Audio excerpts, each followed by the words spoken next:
And away we go. It is the BCJ podcast brought to you by the Holy Grail right here on BearcatJournal.com.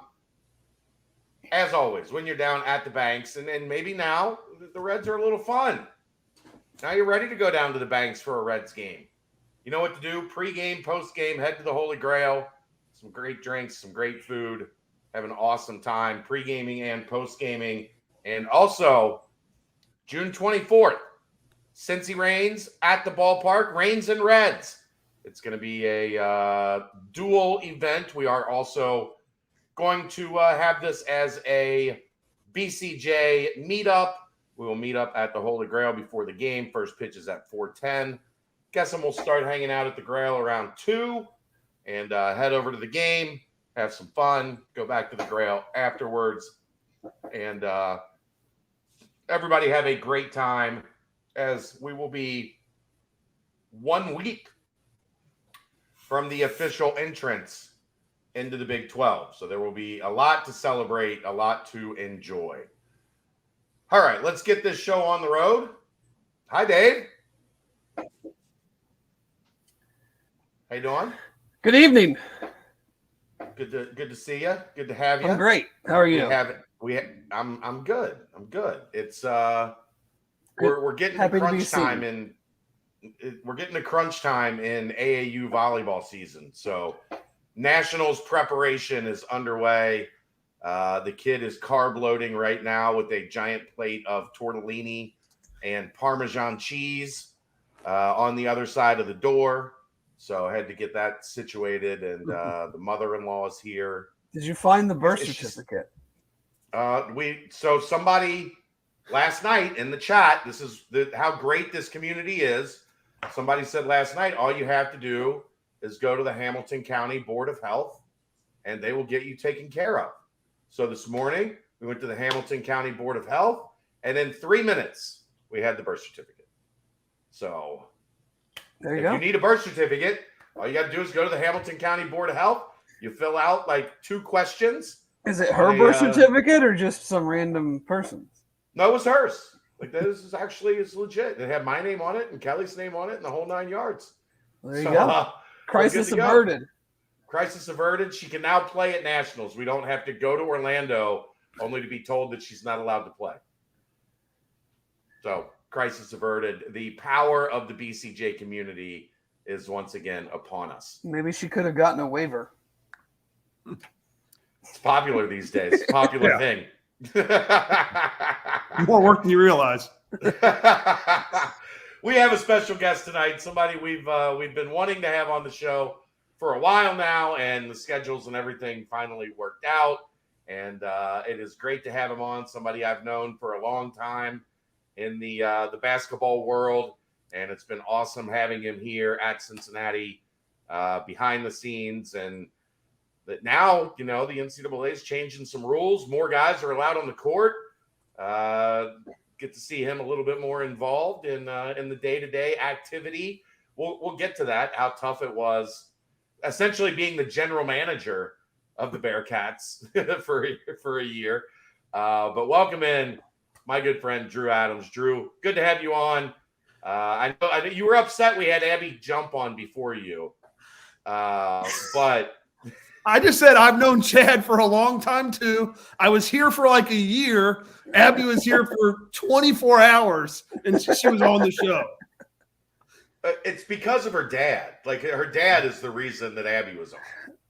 Fair. And I did get a nice message from her dad, who was my 6th grade teacher and also a coach on the city championship Master Jewelers knot-hole baseball team when I was, I think, 12. Wow. We got to play at Old Crosley Field up in Blue Ash. I don't know if you've seen that facility or not, Drew. I have not. They replicated Crosley Field where the Reds used to play downtown. Wow. And they hold the city championships there for knot-hole every year. And I got me a ring. He was one of my coaches, one of the big influences in my life. So that's why Abby jumped you in line.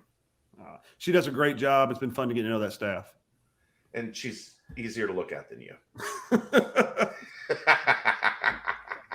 Although people like when you lean back, looking at the little, they like that. The A little patch Oh. right there. Everybody's excited I about thought that. I thought it got rid of my double chin or something. I didn't know. I like the reminder behind you how far out of your league you married. Yeah, I did. Hey, I think it was one of my early bosses. It might have even been Bruce Pearl said, like, if you wanted to know how good a recruiter and assistant coach was going to be, you need to just look at their wife. That was a James Franklin thing initially, wasn't it, Dave? Yeah, something about he wanted to hire assistants with nice looking wives. I'm not sure what that means, but That where means they did can you work? recruit. Where did you work with Bruce, Drew? When I first started off, I was a GA at Tennessee, probably back in what would that have been? 06 to 08 Well, for 2 years. I'm a Vol. It was Chris Lofton's senior year was my first year there, Yeah. and then the year after that. I graduated in 05, so we just missed each other. Wow. Yeah. Probably It was would have funny because I ran actually into grew each up other out playing of town.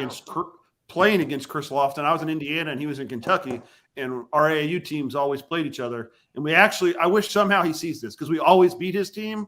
And it was a sore subject. Even in practice, I would always remind him when he was about the SEC's best player and I was a grad assistant that, you still could never beat us. We had Dustin Grutz on a couple weeks ago. I don't know if you remember Dustin. He played at Mason County with Chris. Oh, wow. And then he was starting quarterback for UC for a little while. Him and Chris are best friends. That's awesome. Chris is he was a phenomenal kid to be around, a pro's pro, even when he was a college kid. And Dave's favorite player. What did you say? Dave's favorite That was player. my guy when we were in school. Absolutely. Wow. Yep. The Texas game, we took it to Durant. Yep. They actually were like one of our 3 losses or something like that my first year there. Mm-hmm. We lost to them, I think, in New York City. Yep. So let's get to it, Drew. Let's set the stage. Let's set the background. Basketball junkie, basketball family from Indiana. Just kind of let people know how you got into this crazy life and the path that got you here. I grew up in Bloomington, Indiana. Obviously, basketball, just like Cincinnati, is like a religion around there. They loved it. Played my whole life. I was obviously a good player by high school standards and played junior college and played at Iowa. But I knew, like in high school, I wasn't going to be an NBA player or make a ton of money playing. Wanted to do something with basketball. So I actually and my dad had coached AAU since I was a little kid. And I actually started coaching AAU when I was in high school. Some of those younger age groups. And when I say younger, I just mean like 8th grade, even 9th grade, my senior year. So started coaching AAU through college when I played in college. When I was done at Iowa, Steve Alford took the New Mexico job. Bruce Pearl, known a little bit from when he was at Southern Indiana, offered me a chance to come down and be a GA. And I was really actually finishing my undergrad at the time. So I went down there for 2 years to get started. Came back to Indiana University, who I'd grown up watching, and was the video coordinator for a year for Tom Crean, and then director of operations. And then Steve Alford offered me a job at New Mexico, my college coach, and went out there for 4 years, a little over 3 as an assistant. Had a good, we had a good run out there, some really, really good teams in the Mountain West, played in 3 tournaments.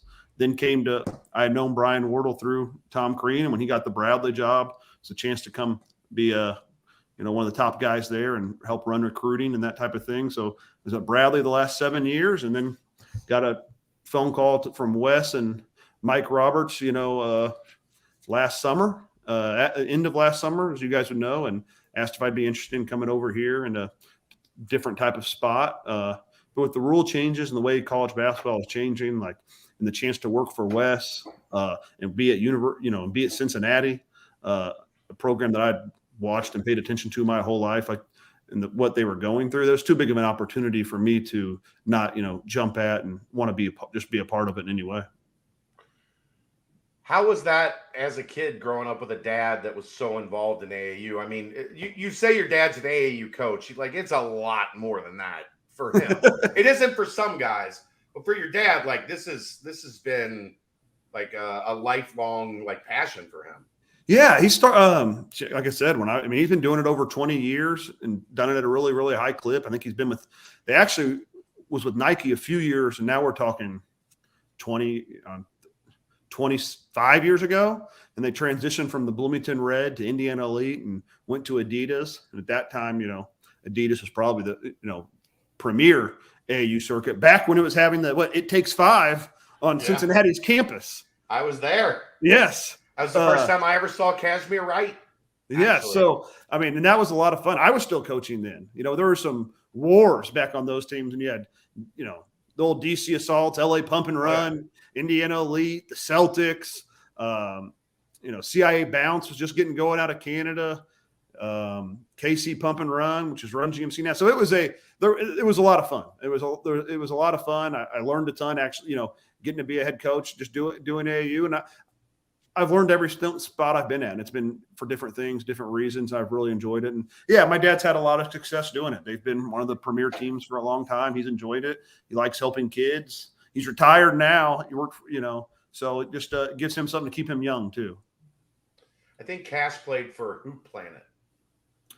Sounds familiar. Actually, I forgot about. Yeah, it was Darby in Georgia. It had kind of broken off and started his own thing, and that was Cash had just decommitted from Clemson like the week before. Wow. And Cincinnati was kind of hovering as like the potential landing spot. So that's one of my those DC Assault teams were loaded. Yes. Celtics, that was kind of they were still super hot back then too. All those teams were just monsters. Yeah. That was really cool because I had not been indoctrinated into the AAU scene at that point in time. I was in my late 20s, huge basketball fan, but to see that event come to Cincinnati and all of a sudden, there's all these dudes and you're like, oh my gosh, yeah, this is crazy. For sure. That was a lot of fun. You get into you start at Tennessee with Bruce Pearl. So you by that point in time, you already had known this is my path. This is kind of what I'm going to do. Yeah, I think I figured that out in high school. That's really what I wanted. I wanted to try to be a college coach. Grow up watching Bobby Knight at Indiana. I became good friends with Mike Davis Jr. because he played with us in Bloomington, Mike Davis Sr.'s son. So we'd go watch practices when Bob Knight was coaching, be scared to death up there in the stands, but it was awesome. And watching the games and, so I had a passion for college basketball in particular for a long, long time. And, I wanted to be involved and I wanted to be a coach. And so I started doing that at a pretty young age and trying to develop relationships and things like that. Bradley kind of really is where things took off for you. How much were you able to grow there, just starting the process and understanding how big the recruiting world was and what it took? Yeah, I was coming from New Mexico where actually, the last 3 years, we were top 20 in the country 3 of those years. Yeah. But it was really going at a high level at that time. And it came to Bradley and it was a total rebuild. They won 5 games the year before we got there. And it was a lot of recruiting responsibility, a lot of coaching responsibility, scouts. And it was a total rebuild and just be thrown into that fire. Thanks to Brian Wardle, it was awesome. I think we all learned a ton through trial and error. And to build it we won 5 games our first year, then 13, then won 20, 3 or 4 years in a row, went to back-to-back NCAA tournaments. Unfortunately, our best team didn't get to play in the tournament because of COVID, but the Missouri Valley goes a week early. So we had already won our conference tournament by double digits. So, it was awesome. It was really fun. And, and they still had it going. This year they won the regular season again. So hopefully they can keep doing that too. Did you know, I think Larry Davis finished runner-up for that job, the Bradley job. I did not know that. Yeah, because that was a thing at that time. I was shocked to find out how serious Bradley was about basketball when I heard what their head coach made. I was like, damn, that's not what mid-major head coaches make. Bradley's balling on a decent sized budget. And they love it there. We led the league in attendance almost every single year. They have a very passionate fan base there in Central Illinois. I actually, when I forget, me and I don't know if it was Coach Dollar or who were in the back of buildings of Cincinnati a couple weeks ago, a month or two ago, and we saw like, and I'm going to get the year wrong, so you tell me, you guys fix that. But it was like it was like the old circular movie clips, and it was like 1958 Bradley versus UC, like back there in like the little circle thing you can plug into a film projector. And I sent that just a picture of that to a couple of Bradley fans, and they were like beside themselves. They were old conference foes in the Valley. Yeah. Dave.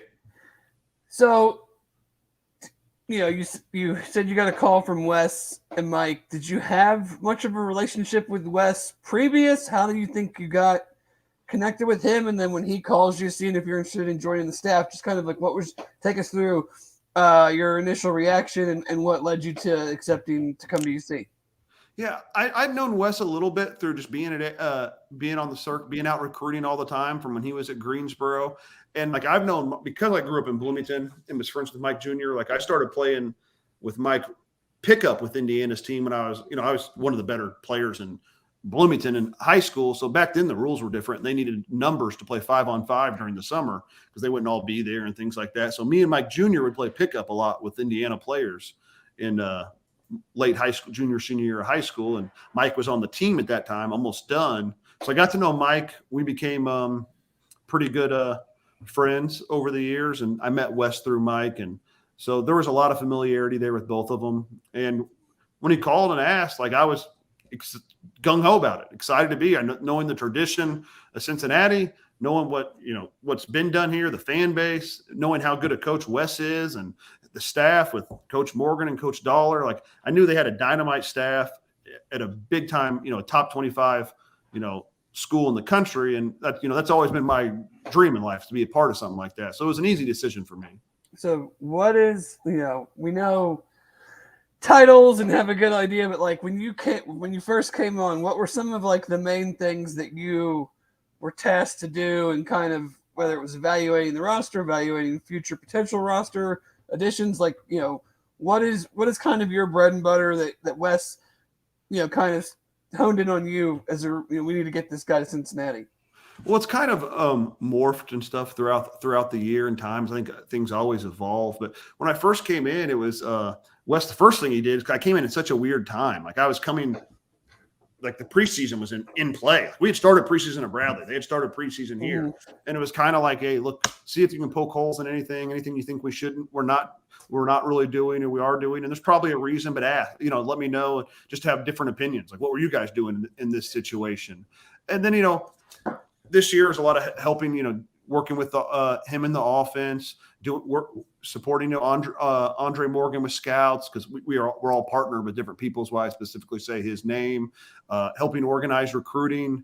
I was allowed to make phone calls and texts, so I was able to do a lot of recruiting legally from my role too. So really, kind of like you're historically maybe like an assistant to the head coach, or off the road spot where you're allowed to do some recruiting, do some basketball stuff. Wes always had stuff to do, and which was awesome. Like, and he let me do a lot of basketball stuff that I was legally allowed to do, which, you never know when you're taking a new job, what it was going to be like, but it was awesome getting to see a new system, a new place, to have some of that responsibility was just really, really fun. Chad, are you there? Are you? Yeah, I'm here. Sorry. No. Okay. Just want to make sure. There's, like I said, 8:00 right now in the Brendel household. Oh, I know. A pretty chaotic time. Nice. So you get here. Longest game. Yeah, it was the longest game. Yeah. 7 overtimes, 8 overtimes, something like that. It was a journey. You get here and you get was it tough not being in that role that you had now been in for 11 years, like trying to learn a different it was both challenging and rewarding. I loved learning a new system, and like just like the little intricacies of doing things different. Like I had been at Bradley for 7 years with Brian Wardle, and done a lot of coaching, a lot of scouting, where I could almost, I knew exactly what he was going to say on most things. So just to see a totally different system was daunting but also very refreshing. You know what I mean? It's nice to be refreshed in that and to learn a lot, to learn from somebody different. So yeah, I mean, it was awesome. But yes, was it hard at first from, having that voice to going off? I'd be lying if I said it wasn't different. You know what I mean? But at the same time, it was very rewarding and refreshing, just to do something new and learn a new style. Like it was a lot of fun. When you look at how much easier was it? College coaching is an ego-driven business, and sure, the guys, everybody's got their own, drive and ability to look out for themselves. But was it a different deal here because of the guys you mentioned in Andre and Chad Dollar and Mike? Yeah, and then you could even like Chris Lepore and Jake Thielen, like DJ before he left. Like I think Wes has just done a phenomenal job of hiring a staff where people aren't ego driven. I think they all understand, and I firmly believe that like if you win, it's gonna be great for everybody. It's gonna be great for the program. It's gonna be great for the staff. It's gonna be great for the players. It's gonna be great for the AD, the fans, the community. I think people get short sighted wanting to see their name in an article or a tweet or something like that when they can get on these staffs and lose focus of what really makes it special. And like the journey of who you're with and winning championships or competing for championships and that type of thing, like that makes everybody look good. And everybody's taken care of and everybody's happy.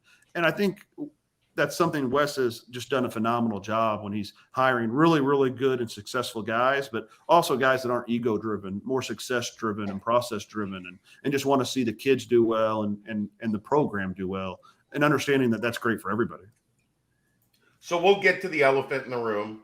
We can't say specifics, but in the basketball community, your name is tied to a recruit.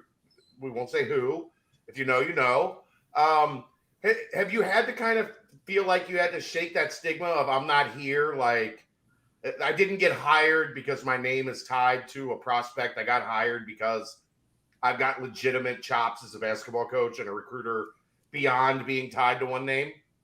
Yeah, I don't know who you're talking about, but and I'm not allowed to talk about recruits. But I don't like. No. The staff has been awesome. Like it was never about one thing. Everyone was adamant about that. It's never about one thing. It was about a whole body of work. And I don't think Wes would have the staff he had if he hired anyone that was only good at one thing or only tied to one thing. Like, this guy can only fill out good call log sheets. You know what I mean? Like he's hired well-rounded people that can do everything. And maybe they excel at one thing a little more, like all of us. Some people are better at math than science, but if you go, probably most people at Harvard could do it all. You know what I mean? So like he's hiring people that have no ego and can do a little bit of everything.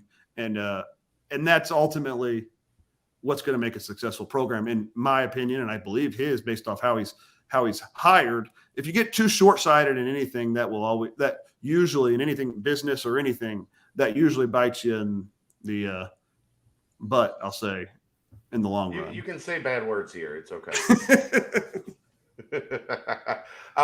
Chelsea has an important question for you for Chelsea.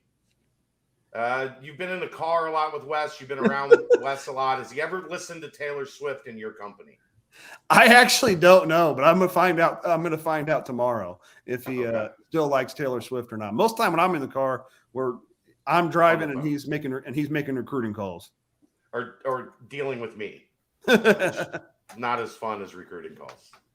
Dave, when it comes to recruiting, do you focus primarily on anything? Is it high school, transfer portal, or do you have some connections that lend themselves better to one versus the other? And just kind of, from a staff standpoint, how do you think you guys work together on recruiting? You brought in a really nice transfer portal haul.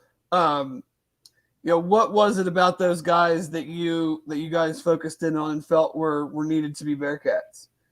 All right. Well, first, we work really well as a staff. I mean, we have numerous group threads with, and stuff like that, where we're always updating each other, always picking each other's brains on what we need to do. Like we tag team a majority of the recruiting, especially as we get farther and farther down the line with the guys. I think we felt like we had some needs on our team, And, I don't know if it's shot blocking or I'm just making up anything in basketball or shooting or whatever. And we went and tried to target guys we thought really addressed some of those needs and complimented our other guys who are really good coming back, but would make them look more successful too, because they complement each other so well. So on that front, kind of looking at some things we felt like we needed to address and attacking it. And then on like the recruiting front, like we kind of have areas we recruit and stuff, but I think more than that, it comes down like if there's a great player, we'll take a shot at it no matter what. But a lot of times it comes down to relationships, like in any business, and like the relationships you've established over your career. It could be somebody you helped out 15 years ago that all of a sudden is helping with a kid now, and they remember that. And if you take care of them, they take care of you. But it's a two-way street, and I think a lot of it is just relationship driven. And I think when a kid's going to make a decision, you want to have a real shot. You want somebody that's sitting at that metaphorical table at the end of the day that's at least going to be your champion. And maybe they get beat sometimes. Maybe your champion loses that round, a gladiator. But if you don't even have a champion at the table, man, it's off. Like there better be some emotional ties to the school, so locational ties, something of that structure, in my opinion. Okay. First word that comes to mind when I say recruiting the portal is blank. Tricky. There's just a lot of landmines you can step on, but there's still there's really good people in there too that for one reason or another needed to be at a different place. And there's 1,000 reasons, but it is tricky. Like it's speed dating. Like you're meeting somebody very, very quickly, and you got to do a lot of background information. You got to see how you guys gel. Like how does it fit the team, the culture?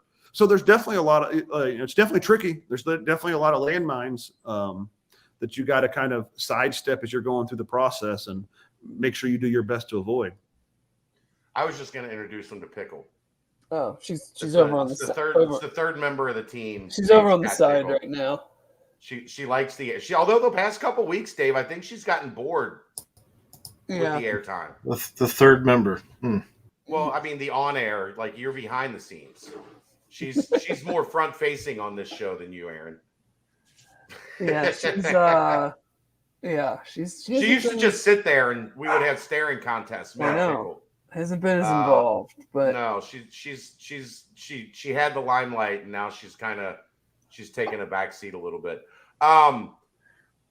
Recruiting has taken such a interesting turn over the past since NIL and being allowed to have an agent and the transfer portal.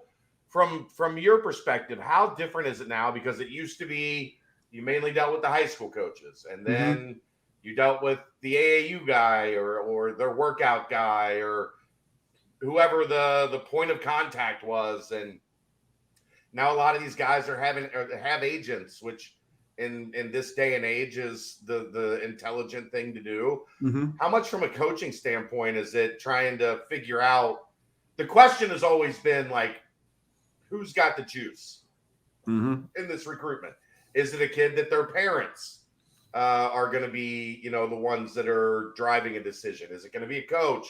Now, is it going to be an agent? Is like, how has that changed? And how do you navigate those waters to where finding out who's got the juice is a whole different world these days?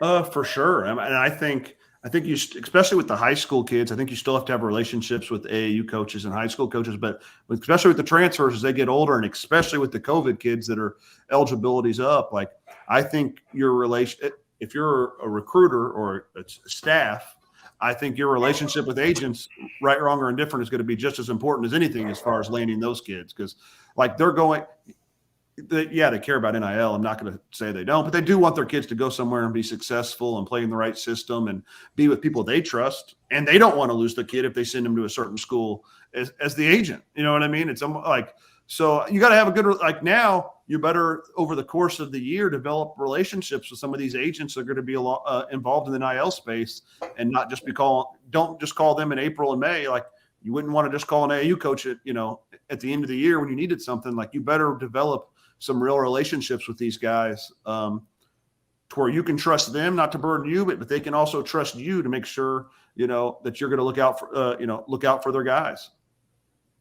with this, when you add in the guys that you brought in from the portal to the the high school, junior college guards, and then the returning team, where do you, obviously we're June 1st, long way from the season, but where do you think you guys are, where did you guys really hit it big and really got done what you wanted to get done, and kind of like where you think the roster is now compared to, in March and going forward into the Big 12? Yeah. I think, for one, I think we took really good kids character-wise, which we had good kids last year. I think Wes is going to always make sure he has good kids in his program. And ultimately, I think you win that way. So I think we did a good job on the character space. But I think we found guys that really complemented the guys we have. Like the pieces fit really well together. And on May 31st,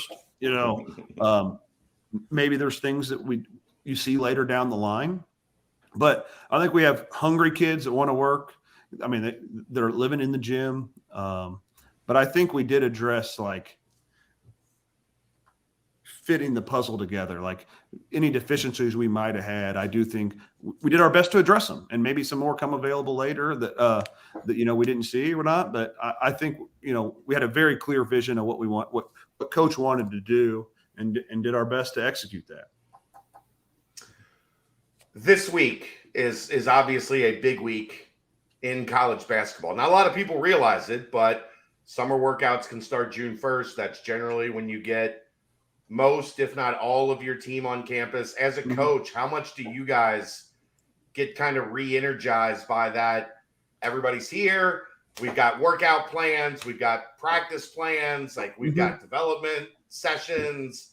How much does that kind of spark you back up after 2 months of AAU and recruiting and transfer portal? And it's a lot of fun, man. And it does really, really rejuvenate you after wading through the transfer portal waters for a couple of months and recruiting, like to have like all the guys and the returners, especially, you have such a good relationship, but to have all the returners and the new guys back on campus and they're all like, to have them all here now and to have workouts going this week, it is refreshing. It's fun. It's fun to, it's like, seeing your family again and having them all back around and all the newcomers being around and just seeing it, the journey starting to begin and the group starting to mix. That's a lot. It's a lot of fun. And to see what you have and what you need to work on, because no matter what, you can be the number one team in the country or 365 on KenPom. Like you're going to have warts. There's no perfect team.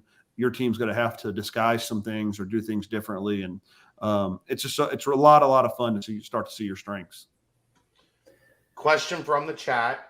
Mike wants to know, from a coaching staff standpoint, how do you deal with the question marks regarding the waiver requests for Aziz and Jamil, who are second-time transfers, and the unknown with the NCAA, who says one thing and does another a lot of the time? How do you handle that? I mean, not be like just we're going to do the very best job we can. And we have a phenomenal administration, a phenomenal compliance staff, a lot of people to lean on, a lot of resources to, we obviously feel strongly about those kids and the reasons for taking them. And, we're going to work our tails off, tails at it and, go through the process and see what happens. Speaking of Aziz, how interesting is it, a situation like that where you got a chance unexpectedly to play against a kid, and then next thing you know, you see him in the transfer portal? Does that make it a hell of a lot easier to go, yeah, we don't have to look at much tape. We are pretty sure that dude's good. Yeah, it was I've never been a part of anything like it. It was a very unique experience to play against him. And what he brings to a game, the shot blocking, the rim presence, the way he runs the floor, some things we needed to address. And then for it to come up, sometimes life comes full circle and get involved. And but yeah, I mean, there wasn't a lot of tape. Like we had watched plenty of tape getting ready for the game and after the game of watching it. So it wasn't the same conversations or the same tape watching that goes on with most of the transfers. We as fans have been UC fans a long time. You've been here a couple of years, so you're not going to be as familiar with everything that's happened in the past. But from just a Big 12 standpoint, how much does that truly matter to you guys now? How much does it really get talked about, or is it obviously it matters, but like, do fans blow it out of proportion, or is that a real thing that you can quantifiably tell a difference from maybe even last year to this year? A huge difference, like gigantic. I mean, there's like, even in recruiting, in my opinion, like there's some people you'll call, and I'm not saying this is right or wrong. This is just fact. I mean, there's some kids you'll call that still thought you were in the American, be like, oh, I'm not interested. Hey, we're going to the Big 12. Oh, really? Oh yeah, I'm interested. What's like nothing else changed. So yes, I think it's a big difference. And I just think for the type of program Cincinnati is, a top 25 historical program in college basketball, like we should be in a league like that. And right now it's the best basketball league in the country. And that's not really an argument. Like every computer number or thing that judges it tells you that it's the best basketball league in the country. So to be in the best basketball league at one of the best basketball jobs, I mean, I think it's awesome. And it makes a world of difference for recruits, for hiring, for simple economics. Like the schools that aren't in those leagues are not going to be able to economically keep up no matter how hard they try. Jason, I just want you to know I'm not going to ask this question because he's not allowed to answer it. They are technically, by NCAA rule, they're not allowed to publicize anything that happens in summer workouts. That's why I'm not allowed to go, which I think is the dumbest shit on the planet. I'm not allowed to attend summer workouts. They're not allowed to talk about summer workouts. It's really dumb, and I'm sure he would have a great answer, but I'm not allowed to ask him about that. So I will ask him this. As you go through summer workouts, what are you guys looking to accomplish? Are you looking to see exactly where, and I'm sure you are, to see exactly where Day and Jizzle are in their development, in their ability to step in and be ready from day one? Are you looking to see exactly how John Newman's knee responds? Like, what are some of those things at the top of the list of what you want to get accomplished this summer? I mean, I think both those point guards named are really good basketball players, obviously. Yeah. So, and we have extreme faith in that. So, I think we do want to, come together as a team, get to know each other. Like, yeah, us as coaches, we think we know the strengths and weaknesses of certain players, but how that morphs together, I think we just want to learn a lot more about. I think we want to first be in the day of adding, half your roster each year. It's not like the old days where you had 2 or 3 freshmen coming in. Like, you got to really become a team during the summer, which Wes has preached. And then we got to learn about our team too, as coaches. Like, what are our strengths? What are our weaknesses? Is there anything we need to address? Like, what do we need to really focus on when the fall comes? So we're like, I think we'll be a very good rebounding team, but so let's use that if that was the weakness, man, we better just destroy the weight room and destroy the board working on box outs. Like, we got to find our strengths and weaknesses right now and just learn about our team, but also become a team. And really get to know each other well, because it's different than it used to be. It's not, it's not 11 returners. You guys, lose a couple of your, quote unquote go-to guys, and one guy in Dave that's true, was really the leader of the team. How leaders always need to emerge on their own, but who do you think might be kind of next in line to maybe, pick up that role? Again, obviously, we're just starting the offseason. A lot of things still have to come to fruition, but there's a pretty big void there, and someone will need to kind of come up to be the voice of the team.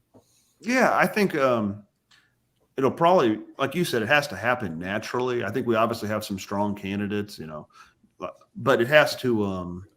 And then sometimes, like, as a go-to players, it's by committee. It's not, you're very rarely going to replace, one elite person for the exact same position. But can 2 or 3 guys getting better that return plus what you added become more than that? I think that happens a lot. If that makes sense, how I'm wording it. But like John, like you just brought John, he was a tremendous leader. Like it really zapped us a little bit when we lost him at the beginning of last year. Now we have a lot of guys that are older though too. Now you got Vic, Odie, Dan, all these guys are coming back. Josh Reed, Sage, like you have a lot of guys now that are back that are kind of through that first year that I think are going to have bigger voices. We got the 2 point guards who are obviously extremely talented. They got to have a voice. So I think it's going to have to be through different people, and it's going to have to emerge naturally a little bit. But I think we have a lot of candidates. I don't think that will be an issue for these guys. You have a lot of new pieces, but it's generally a pretty old team. How do you go, and now going into the Big 12, how have you guys kind of looked at scheduling in this situation when you're moving to this type of a conference, but you also have an older team, even though the guys haven't all played together, you're not bringing in, 5, 6, 7 freshmen. Does that give you an opportunity to maybe challenge yourself a little bit more in the non-conference, even though it's going to be quite a step up in the conference season? Yeah, I think so. I think we have an experienced team that's played a lot, and we'll have some games that really challenge us. And I also think that's the benefit of, like we talked about earlier, like if you're even in the American League, there's only, which is it's still a top 8 league in the country, top 10 league. Especially if you go any lower than that, there's still only a couple nights a year in conference play that can affect that can positively affect your resume. There's 80% of the nights can negatively affect it. We're in the Big 12. There's not many nights that can hurt your resume, and there's a lot of nights that can help it. So the fact you're going to play in the best basketball league and there's going to be a chance for a quad 1 or 2 win dang near every night. I don't think from a tournament perspective you have to, but we're going to always challenge ourselves. We're always going to play a really good non-conference schedule to get ready for that grind and to get ready for those teams you're about to play in the Big 12. What's your take on this kind of new phenomenon that NIL is going to be involved in potentially neutral site games, potentially multiple team events going forward? Like, how good do you think that is for the whole system, that now there are going to be some events where, players can kind of get their cut? Yeah. I mean, I'm all for the players getting their cut, and they deserve it. The tricky part is trying to understand the rules to all of it, because it doesn't matter who you ask, you get a different answer every couple of days. And I don't mean so it's very, very tricky to make sure. And sometimes when the NCAA comes back with different interps in the same year, I mean, we have a committee that meets regularly just to try to stay on top of this at Cincinnati. And, John Cunningham's been at the forefront of that, way ahead of everybody and on top of it every single day. But I think it's good for the guys. It's tricky to try to schedule and stay on top of it to make sure, because it was legal, then illegal, then illegal again, if it's done a certain way. So it's just trying to navigate it like that until I think the next 1 to 2 years are just very tricky, trying to make sure you navigate it the right way and the legal way, because it's just like the question earlier. It's so easy to just accidentally do something you're not supposed to do. Right. But I think you would have answered that question. Yeah. Thinking about that, it's yes. That's one of the big things. And scheduling these games with NIL is kind of the same way. So as it gets a little more clear, and we'll be at the forefront of that. We will be at the forefront of doing that. So, but we got to make sure that we do it the right way, and that and in the years to come, I think it'll be very, very clear on what you're allowed to do and not to do. With the numbers edition, I mean, I haven't seen it made official or how that's gonna, but the expectation is that now that 5 coaches, 5 assistants are able to be on the floor of practice, how excited are you to not have to bite your lip at practice and to be able to get back out there? I'm really excited. I mean, and that's awesome, just to be able to have a voice on the floor and be on, because I think that's also the time you build some of your best relationships with the players. You know what I mean? Is when you're on the floor with them. It's just, rebounding in an empty gym, whatever it may be. Like, you have some of your best memories and build your best relationsts that way. Heck, I think people don't realize that, Drew. No, what's crazy is some of my best memories are just going to the gym with my dad and my dad rebounding for me and just shooting. Yeah. But I do think that's where it's crazy, but you develop your best relationships just in a gym working with a guy. And last year, you, Jake Thielen, Chris Lepore, you guys were not allowed to go into a gym and rebound. We could, theoretically, they couldn't have shot a free throw and walked under the hoop and grabbed it and passed it back to them by the NCAA rule. Yeah, it's insane. Some of that stuff is so dumb. But what's crazy, and I couldn't coach them, but theoretically, I could stand on the sideline and say, "Hey, Andre, tell them, make sure you tell so and so to go set a pick there." Oh boy. So, Dave, you got any more basketball stuff? I'm all straight, man. Let's get to the important stuff. How's the transition to Cincinnati been for the fam? They love it. I don't know if I'll ever get them to leave. Who doesn't? Yeah, I mean, they really do. My wife's from New Mexico. I met her when I was actually at New Mexico, and she was like, I had no idea how nice Cincinnati was. Like, this is unbelievable. And then my two daughters are 6 and 4 and run the house. And they think they're city girl. They don't ever want to leave Cincinnati. Wait till they're 12. Mike wants to know, and you're asking an Adidas guy this, so it's a tricky question. Do recruits care about the Jordan brand switch? Yes. Yeah, I mean, it's not the Jordan brand is that's the premier brand. Like, how could you not be excited about that? And yes, I mean, AAU coaches, agents get excited about it. You talk to them, say, "Hey, I see your Jordan. I need a couple shoes sent my way during this year." Agents, players. Yeah, I need a couple 5 stars. So yeah. Yeah. No. So no, I mean, it makes a big difference. I mean, to have the by far, the premier brand in college basketball, like, it doesn't. That's awesome. Do recruits know that Cincinnati was like the original? Some do, but like a lot. It's usually more a really cool story to tell a recruit, and they're like, "Really? Wow! Like, dang, I didn't know that." Like, so it's something to talk about. And trust me, when you're talking to these dudes every day, every other day, you run out of stuff to talk about. So, but they they love that. All right, let's get back to the Cincinnati stuff that popped up. I just wanted to ask. Do you have any? What are the go-to food spots for Drew Adams around town? What are my go-to food spots? I mean, I've loved Jeff Ruby's. But what's crazy is I go there on recruiting visits. I haven't taken my wife yet. So every time I go, I almost get in trouble. You're really going out on a limb with that. I like Jeff Ruby's. Man. Yeah, I know. But that's a sore spot in our house, actually, because she has really wanted to do that. You know what? When I first got here, Matt Miller told me to go to Holtman's Donuts, and that was incredible. I don't know if that's that's a good one. Yeah. Holtman's is good. I loved Holtman's Donuts. If you're an East Sider, I don't know. You don't have to tell us where you live. I'm just going to say, if you're an East Sider, 3 locations, shameless plug, Marcella's Donuts. Really? Better. Marcella, I think I have had those. I have actually had those, and they're very, very, very good.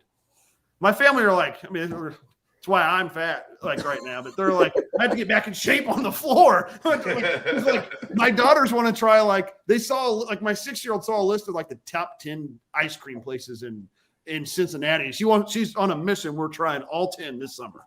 Oh, and you got to take her to Golden Gelato. It was on the list, but I've not gone to Golden Gelato yet. So the guy that owns Golden Gelato married me and Kelly. He was the official at our wedding. So if you drop mine, there aren't many places you can. In the drop peanut gallery, just yelled down that we have been to Marcelo's Donuts, and the family loves it. We need to get a review of all the ice creams. We'll bring your daughter on because Chad and I are short and fat and love to eat food. So this any food segment fits in this show. We'll bring her on each time she tries one, and we'll get a rating from her. She would love that. She would. I mean, and she is 6 going on about 12, like you guys know. The other place, now I'm going to say it, I'm going to probably get crucified by Cincinnati. I went to a wing place that was awesome on the east side, but is it Crazy or Wild Mike's? Wild Mike's. What is it, Wild Mike's? Wild Mike's. I really liked that place when I went there. Oh, Wild Mike's is phenomenal. Yeah. Yes, I mean, I love. There's a lot of good wings in Cincinnati too. Knockback Nats downtown. Yeah, have you been to Knockback Nats? I have not. It's right downtown. What, 7th and? Yeah, I think so. 7th and Vine, something like that. They have smoked wings. Their wings are phenomenal. Yeah, I got to try. It's a good dive bar with some wings. It's my type of spot. Yeah. Yeah. Oh, it's divey. It's as divey as it gets. But yeah, if you need any spots, let us know. No, I plan on expanding a little bit this summer and hitting up, getting around a little bit. It is on 7th Street. Yes, can confirm. I wasn't sure if it was Vine. So I think it's 7th. I think it's a little further east Okay. than Vine. I knew I was right on. I was confident on 7th. Just wasn't confident on the cross street. Might be, I don't know. Anyway, It is. What'd you go with I the got Wild it. Mike's? What'd you say? What sauce did you go with at Wild Between- Mike's? Go ahead, Aaron. Between Vine and Race. Just between Vine and Race. I'll get out of here. Did you go Mike's Mix? I actually I just wanted buffalo ones, but I told her it was my first time, and she's like, no. She ended up bringing me like some of every single flavor. I don't know. I wish I knew her name, but she was the best like bartender ever. So I tried every single one. I'm a Carolina Gold guy. I love Carolina Gold, Carolina barbecue sauce on wings. I think it is the superior wing vehicle. It's a terrible take. It's a great take. I also am a like hard stance ranch guy when it comes to wings. Oh, that's a terrible take too. I hate blue cheese. Blue cheese. Get out of here! 6-year-old Carolina Golden Ranch dressing. Now I did try their blue cheese, and it was the only blue cheese I've ever been able to eat. Roosters wings, blue cheese, knocks it out of the world. Wow, I'm gonna have to try. I will say, pizza wise, Adriatico's right by campus is unbelievable. You know the secret ingredient in Adriatico sauce, why it's spicy? They make the sauce with banana pepper juice. Wow. Get a couple Bearcats, a couple pitchers of beer. Yeah. My family also loves Dewey's Pizza. It's close to, it's not too far from our house. Like they love Dewey's. Very good. Dewey's is excellent. Are you a Mio's guy? Has Lepore got you hooked on Mio's? Yeah. Those little pretzel appetizers. Pretzel bites. Yeah. Pretzel bites are pretty big time. God, I'm so also hungry right great now. environment to go into too. You know what I mean? Absolutely garbage dinner, and I'm starving right now. That's right, G-Mac. Mike's Mix is every flavor they have of wing sauce combined. Wow. Yeah, that's interesting. That's interesting. So yeah, we're big foodies here. I love it. There's a lot I want to try. We got to get you to Galactic. I want to badly. Maybe I'll get with Shane one day and we'll bring some up for the staff. That'd be sweet. Yeah. My daughter's a big fried chicken, and she loves wings with no sauce and fried chicken. Those are her favorite. You know, like on the bone fried chicken or like chicken fingers. No, like on the bone fried chicken. Oh wow. Wing plate at Galactic. Yes, she loves it. Or the she doesn't like buffalo plate. She loves buffalo wings too, but no sauce on them. Just smoked or fried, whatever. She doesn't care, but no sauce. All right. Well, we also have to get you when you go. I'm serious. When you go to Golden Gelato, Joe and Vanessa are the owners. They're very close friends. Tell them I sent you. It's one of the few places in town where it won't get me thrown out. Got the juice that they're going to be like, oh yeah. They're going to be like, yeah, you paid double. Yeah. David, what's your favorite place? For anything, favorite food. You got one. Oh, okay. So if you're gonna get tacos, you need to go to Mazunte off Red Bank. Steak, I'm a Ruby's guy. No, that's not a hard one. Wings, I grew up in Springboro, which is like 45 minutes north. Roosters was right in my hometown, so I'm a Roosters till I die. Chicken wing guy. Trying to think what else. Pho Lang Thang down in Findlay Market. Probably some of the best Vietnamese food. A bowl of pho in the winter. Nobody beats that. Oh man, let's see. I don't know. That's what comes to my mind right off the bat. Nice. I got a couple to try then. The city is missing premier Italian, unfortunately for me, being Italian. There's a couple good spots, but there needs to be more. Papa Dolores is solid. It is. I only eat only cheese conies. Being Italian, you can't put shredded cheddar cheese on spaghetti. That's like sacrilegious. So yeah, I'll eat the only eats cheese conies. He loves cheese conies, but no three ways. Yeah, but the Italian Stallion sandwich at now I'm drawing a blank on Short Vine. Oh, what is that? It's a Steelers bar. Martino's, yeah. What was it called? What was the sandwich called? The Italian Stallion. They're like their full sandwich is basically like two 12-inch hoagies. So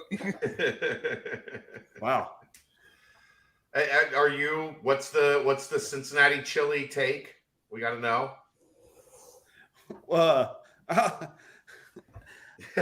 He's gonna get himself in trouble here. You can tell it already. Not with me. Hey, He pleads the fifth. I actually like the chili dogs. Like. I like the chili dogs. I'm getting used to the spaghetti and chili. Don't get used to it. Just bypass it. It's not worth it. No, I really like the chili dogs. Chili cheese fries are good too. Graters? Are you a Graters guy? Love Graters. Montgomery Inn?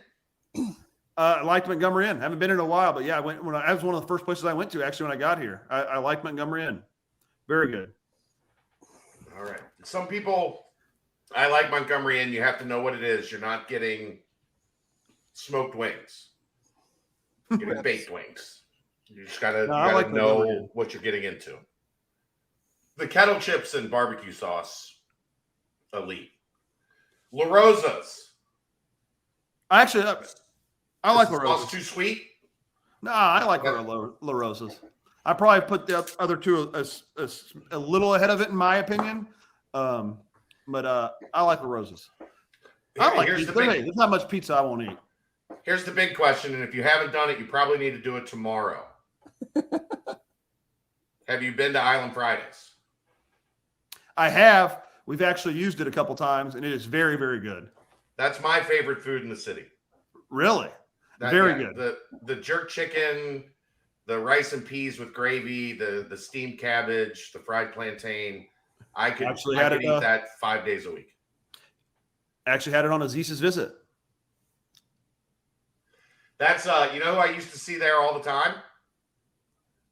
Who? I used to see Abdul there all the time. Really? Yeah. I would be like waiting for my order, and Duel would just pull up after practice or something, and I would be like, we catered like a bunch in for it, and it was awesome. It was. Yeah. We tried about everything. I love it. One of my favorites. All right, I think we've put you through the ringer enough. We've given you the Cincinnati quiz. Oh. I appreciate it. It's been great getting to have you on, letting the fans get to know you a little bit. Chelsea wants to know if you've been to Steak and Lemonade. I've been to Steak and Lemonade one time. Yes, I did. Also and I liked very it. Good. Yeah, very, very good. It was very good. I'm trying to eat a little healthier here this summer, but it was very good. This isn't a good place for that. The food scene is actually really good. Really good. Really good. I know I'll get off here and it'll be like 5 places I'll be mad. Like, why didn't I talk about that place? Well, none of them are paying us, so you can talk about whoever you want. Galactic Fried Chicken and the Holy Grail are paying us, so you can talk about them all you want. Holy Grail is this show. Galactic is, some of the other ones. So, but yeah, those are our 2 big sponsors. It's awesome. Food-wise. We appreciate it, brother. It's been I appreciate you guys. Thank you. It's I'm glad everybody got a chance to know you, and it's been really cool for me seeing somebody that I met you like at the very beginning of my kind of career, and at the beginning of yours. I don't think you had just taken the GA job at New Mexico, Tennessee when I first met you. Yes. Unfortunately, I think we were introduced by B Snow, which I think you're probably right. Love and hate relationship with B Snow. You love to hate him. But it's been a pleasure, and can't wait to have you on more down the road. And good luck with workouts and getting this team ready through the summer, and hopefully some big wins in recruiting that they continue. I hope so. Family likes Cincinnati. Some might say you have a type, big men that block shots and rebound. I'm not saying, I'm just saying. I appreciate you guys a lot. Thank you. All right, man. We'll talk Thank again you. soon, Drew. Appreciate you, brother. There you go, Drew Adams, the associate athletic director for basketball, essentially like the GM for the basketball. Hey, when you got Big 12 money now, you can make up a bunch of random titles to give people raises and hire more staff. Well, and you can go hire what was essentially the number one assistant in the Missouri Valley Conference. Right. You can hire him. Aaron, can you tap in for a second? Yep. All right. That was a great to have Drew on. Talked a lot of hoops, a lot of his career before Cincinnati, and then a good portion of the food segment there, which clearly put Chelsea on a heater. She's in the chat, just blasted me about Soto. I like Soto just fine. I want more. I'm an Italian guy. I need more than like 2 spots. It's What's the place up on the hill next to up in? Oh, damn it! It's I think Drew thought that was the end of the show, Dave. He called to ask how I thought it went. Oh. So we still have like an hour of show left to do. You were great. It was awesome. We still got a lot to talk about. Yeah. I mean, I thought Chelsea and I were like on the same team with our love for Roosters, and then she just comes over the top and she's like, "What about Soto?" I'm like, I like Soto. There's a spot up on the hill on the west side that overlooks the city. Oh, I know. Yeah, I know what you're talking about. Incline? No. Well, it's right next to Incline Public House. Yeah, I know what you're talking about. That's very good too. Yep. But yeah, so that was Drew Adams. I think that was a good chance for everybody to get to know Drew a little bit, get to meet Drew and find out what he's all about. He's an awesome dude. Like I said, I've known him for 15 years now, and Prima Vista. That's the one. Yeah. Jesus. So Chelsea just added all sorts of extra eyes in there. Prima Vistia. Mrs. Mother Bearcat Journal Twitter just coming in with the and she. I'm not surprised that she knows the Italian spots. She's not the Italian one. That's Dad's side. Well, regardless, she knows. Come on, she's one with the culture now. You're not giving her enough credit. For sure. But yeah. So what shall we talk about now? I just saw a pretty stunning thing on the Twitter that is not UC related. Okay. Deron Holmes is coming back to UD, which I definitely did not see coming. So Drew also texted me the cronuts from Marcelo. There's one by my house. I guess we get it a lot. My wife is mad at me. Yeah, those are damn good, man. Yeah, I'm a cinnamon sugar twist guy, and they do it right, and a nice ice cold chocolate milk that goes in the freezer for 5 to 10 minutes before so it's. Wait a minute. Weren't you calling them 6-year-olds for using ranch? And here you are with your cinnamon and sugar donuts. What else do you eat? What else do you drink with a donut? What do you drink with a donut? You are unbelievable. I don't think that's unbelievable at all. Then he has to put in the freezer for 10 minutes to get it a little lumpy. Because I don't like milk, but I like it if it's extremely cold. Giant man child. Yeah. Oh boy. Ranch is gross. I enjoy ranch. I know, that's fine. But you know what my favorite was, Dave? One of my favorite Kelly things. She hated blue cheese, but she loved gorgonzola. And I was like, that's just That's like literally like a cousin in Kentucky. No, it's like it's just an Italian name for blue cheese. It's just fucking blue cheese. Yeah, they're in the same family. No, they're the same thing. I don't even think they're the same family. I think they're literally the same. The taste of them are exactly the same. They just have different names. And Kelly hated one and loved the other. Yeah, I'll have gorgonzola sauce with my wings instead of blue cheese. And she would have been like, "Oh yeah, I'll take some gorgonzola sauce with my wings.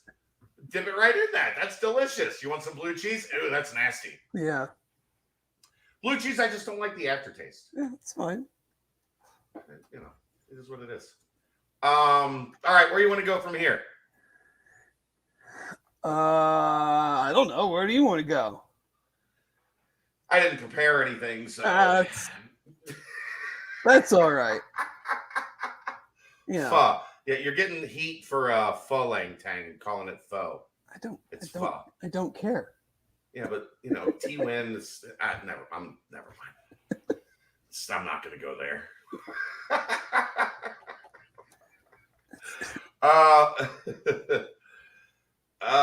UConn. Is UConn gonna be in the Big 12 by the time we do this show next week? Maybe.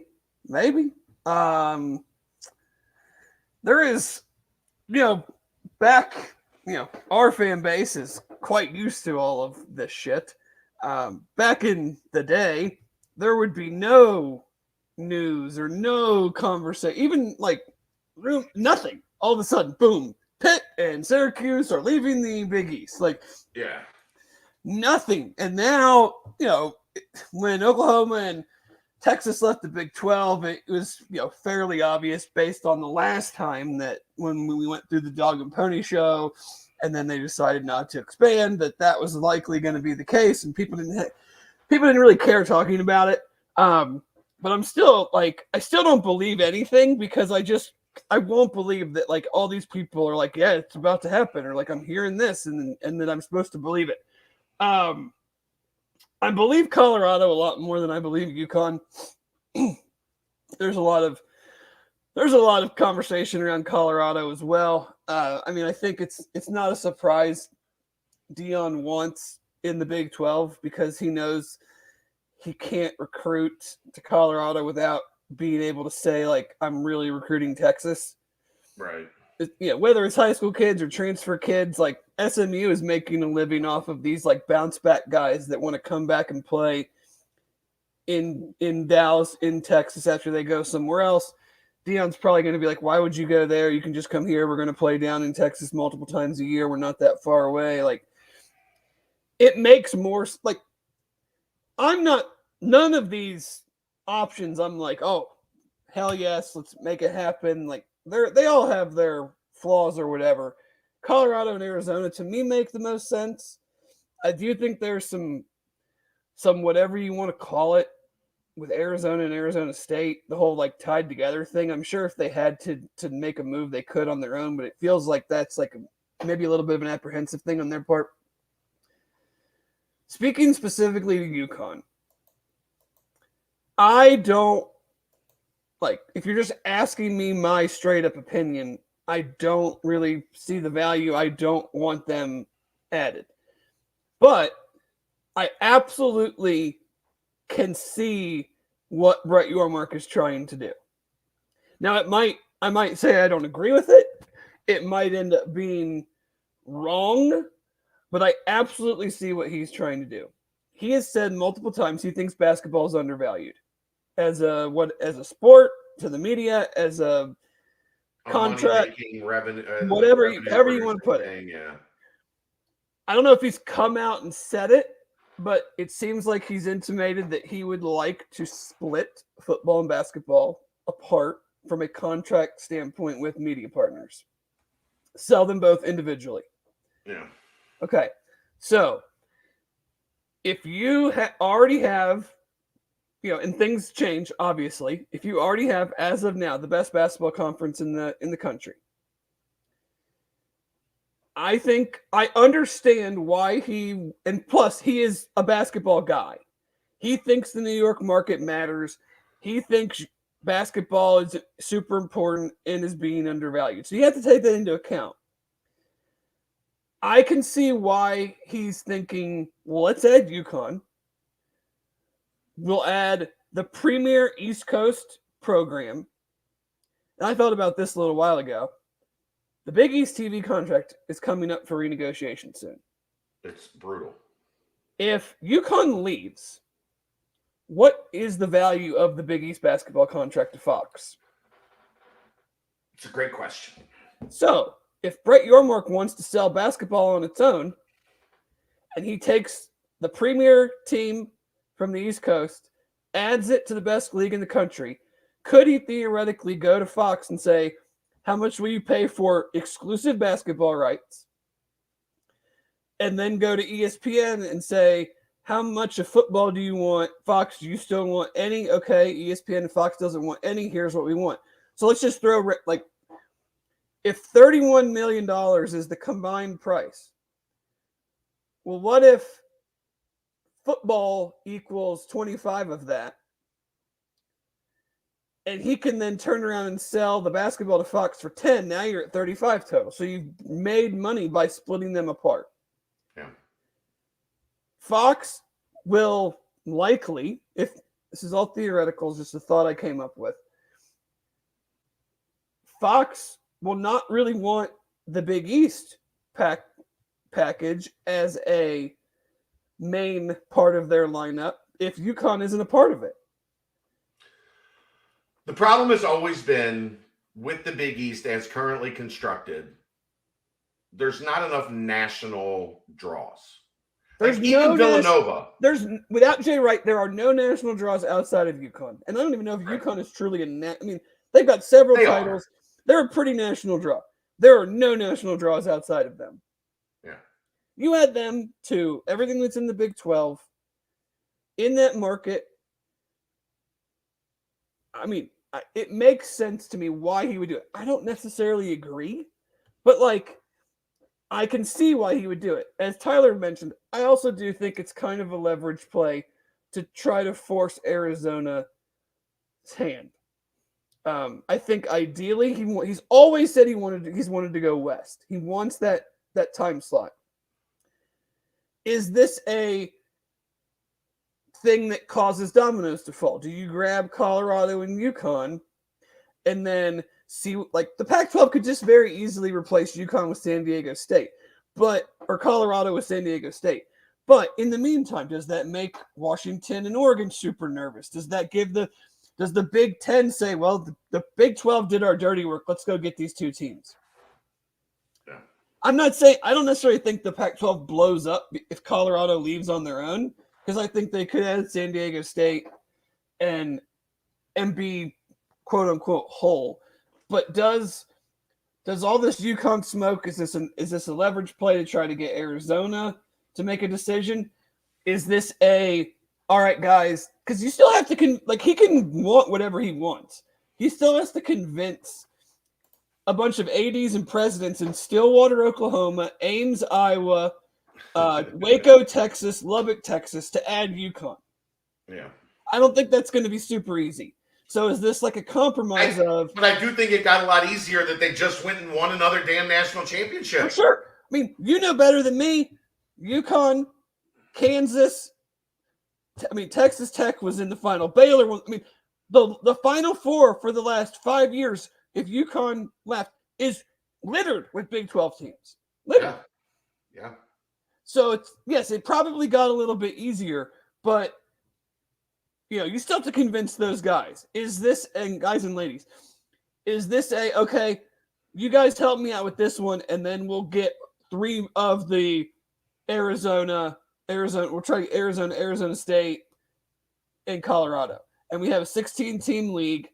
And yes, I get my little, nut off to the Northeast with my UConn brand, and you guys get your, quote unquote football schools more centrally located to the rest of us. Yeah. It's certainly interesting. It's certainly interesting. I don't I guess understand. Like, I don't get it from UConn standpoint. UConn football is The- like the the whole. money- Like, the money, it's obviously- the mental block with UConn football. The money is the money, and you can never overlook that. I mean, who knows what the Big East contract is? Their football program is independent. They had a nice year last year and went to a bowl game. Look at their schedule and who they played. Right. Like, there are 3-4 win team max every year in the Big 12 football. It will just make me laugh very hard for a very long time if they bitched and moaned about being in a Texas-centric conference and how that was the reason that they became bad at basketball for them to then leave for an even more Texas-centric conference. Just Well, they because couldn't say it had nothing to do with Texas-centric. It had to do with they couldn't recruit. But they're going to be able to recruit that much better now? In the best basketball conference in the country? Absolutely. I don't know. I mean, yes, but it's still going to be more challenging than in the Big East. Maybe. But I think at that point, you're in the best league in the country. You're UConn. You're going to be able to get what you want out of the Northeast. Like, I don't know. Yeah, I agree. But, like, to me, like, who gives a shit? You're a basketball school. You're a Northeast school. Why are you chasing these dollars based on football? Because they're in massive debt. Massive. I know they are. But, like, are they getting a full share? Or are they getting a partial share? How long does it take them to get, like... It's going to be a lot more than the $9 million a year. There's so much to it that, you know... And I see a lot of, like, well, just take basketball. That's never going to happen.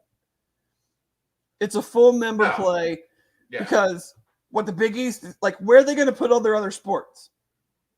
There isn't. If you take the independents out, American. if you take the independents out, like BYU was and Notre Dame kind of is, even though they have the ACC schedule agreement, there is not another program in the Power 5 or Power 6, whatever you want, when it comes to basketball, whatever you want to call it, that has one of their two main sports in a Big 12, SEC, whatever, and then all the other ones in a whatever, AAC or lower. Yeah. Like, it's you have ones and twos where, like, a lot of people probably don't know this. Women's lacrosse, Florida is in the American. Yeah, because SEC is not a women's lacrosse they don't league, right? sponsor lacrosse. Right. Women's lacrosse.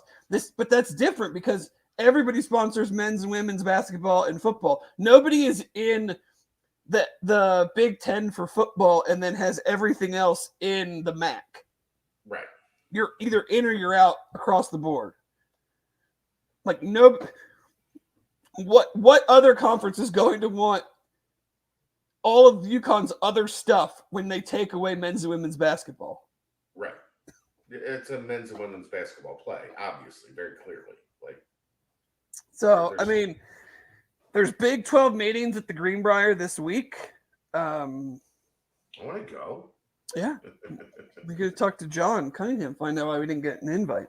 Greenbrier's nice. It's a good place. Apparently, there's an entire underground bunker there that's supposed to be able to house the entire government.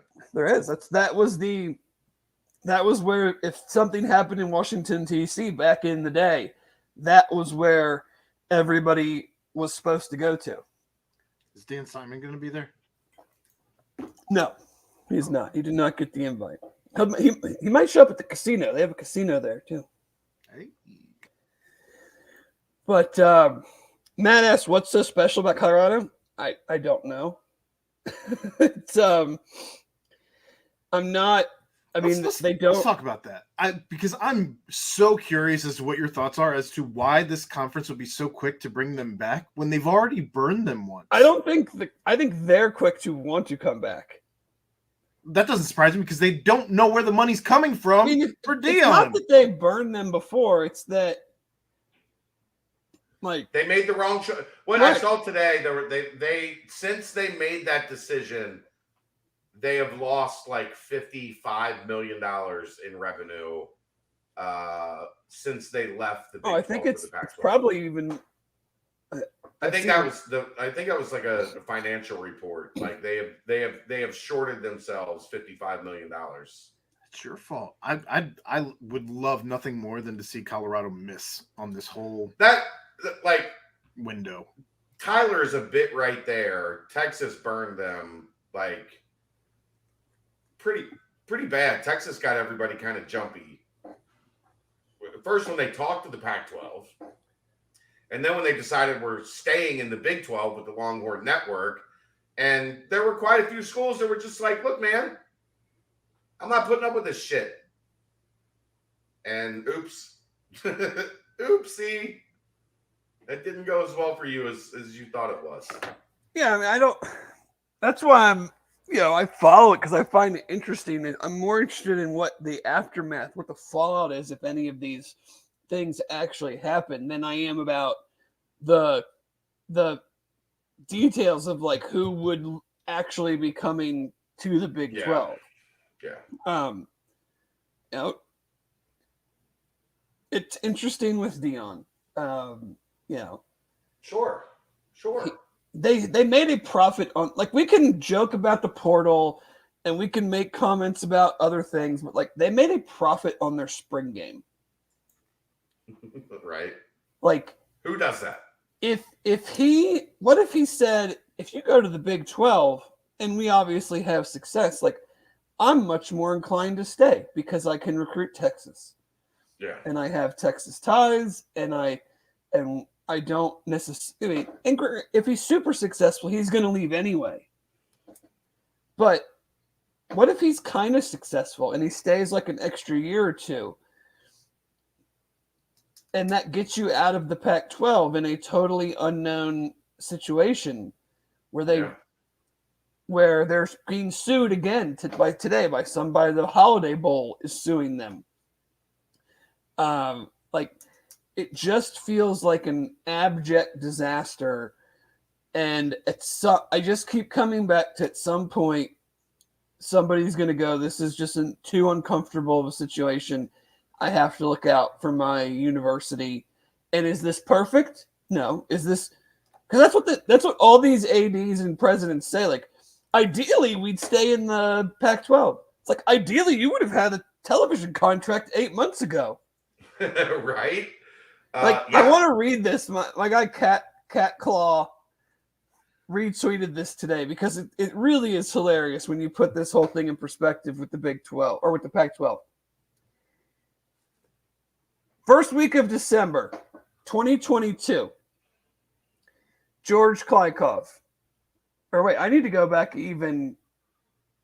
Where do I need to go back even further? But let's see what.